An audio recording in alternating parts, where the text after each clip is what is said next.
నీ స్టూడెంట్స్ సంతకాలు చేసి ఇచ్చారు నాకు. నీ ఈ ర్యాంకుల కారణం ఎవరని నిద్రలో ఎప్పుడైనా త్రిపాఠి అని చెప్తారా? పబ్లిక్లో పొరపాటుగా నీ పేరు తలిచిన ఒక్కరికి కూడా ఫ్యూచర్ లేకుండా చేస్తాను. అర్థమైందా? ఆ రోజు దట్ అసెంబ్లీ నీ ముఖం కూడా నేను సరిగ్గా గమనించేది ఎక్కడ దూరంగా ఉన్నాగా.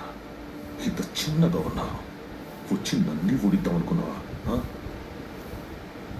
త్రిపాఠి సార్, చాలా రోజుల క్రితం మీరు నాతో అన్నారు, 0 fees 0 education, more fees more education అని. ఆ బోర్డులో ఉన్న స్టూడెంట్స్ ఎవ్వరికి వేలకి వేలు ఫీజు కట్టడం వల్ల ఈ ర్యాంకులు రాలేదు. మీరు వాళ్ళకి లక్షల లక్షల డబ్బులు ఆశ చూపించి వాళ్ళ ర్యాంకుని, వాళ్ళ గెలుపుని కొన్నారు. ఇది కూడా ఒక గెలుపేనా?